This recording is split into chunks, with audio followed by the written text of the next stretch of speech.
The doorbell rang just after dusk. I wasn't expecting anyone. My son and his wife had gone on a trip, leaving my grandson in their care plans. But instead of a call, instead of arrangements, he stood there, alone. He didn't say a word at first, just stared, small fists clenched at his sides, eyes too heavy for his age.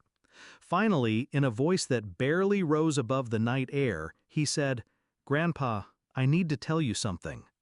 I leaned closer. My chest tightened, an old soldier's instinct kicking in. His next words left me trembling. He told me things a child should never know. Whispers about nights when his father was gone, about his stepmother's friends who visited, about words she forced him to repeat, lies she fed him, punishments she dealt when he resisted. My grandson's eyes searched mine, begging me to believe him.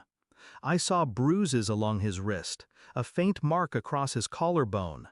I forced my hands to stay still, my face calm. But inside, the storm was already rising. When I tucked him into the spare bed, I sat in the dark for hours.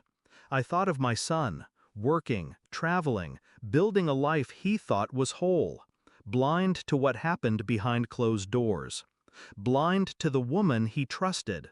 My daughter-in-law's smile had always been too polished, her laughter too rehearsed. I dismissed it. I wanted to believe she was good for him. But now the image of her laughter twisted with my grandson's trembling confession. Betrayal wasn't new to me, but this was different. This was blood, and nobody lays a hand on my blood. I didn't confront her, not yet. Instead, I moved quietly, methodically. I photographed the bruises when my grandson slept. I copied call logs from the home phone. I went through drawers when she wasn't around, bank slips, strange receipts, motel bookings under other names. Her life unfolded piece by piece, like a map of rot. She had more than one lover, more than one secret, and behind the polished exterior, she was draining my son's accounts dry. Every smile she gave him was bought with another man's touch. Every promise was layered in deceit. I waited, I documented, I prepared. And all the while I played the role of doting father-in-law, smiled at her over coffee, nodded at her meaningless chatter, pretended not to notice the faint scent of cologne that didn't belong to my son. Patience is a weapon, and I sharpened it daily. The breaking point came with a DNA test. My grandson asked me once, softly, if his father was truly his father. The fear in his voice told me enough. I swabbed, I sent it in, and I waited. When the results arrived, I read them alone at the kitchen table. Negative. Not my son's child. The air left the room.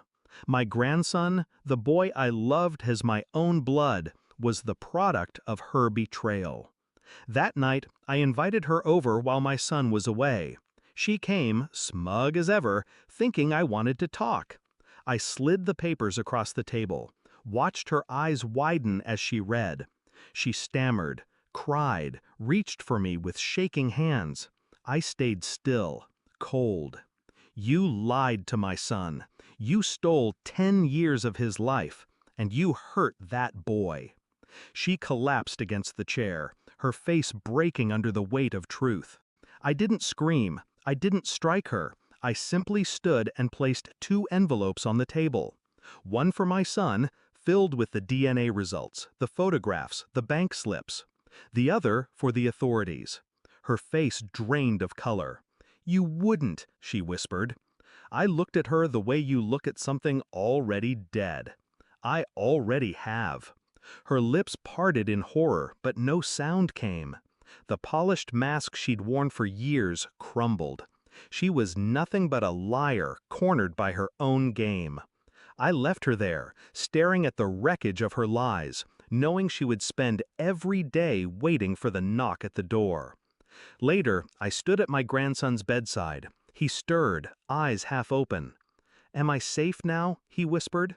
I brushed his hair back, my voice steady. "Yes, you're safe." He drifted back to sleep. I sat in the dark, watching the steady rise and fall of his chest. The house was quiet, but my mind wasn't. Betrayal burns, but silence burns longer. She would learn that now. I had taught her the cost of deception without lifting a finger. The truth was the weapon, and I was done watching my family bleed. When dawn came, I poured myself black coffee, steady as stone. The war was over, and I had won it without a single shot.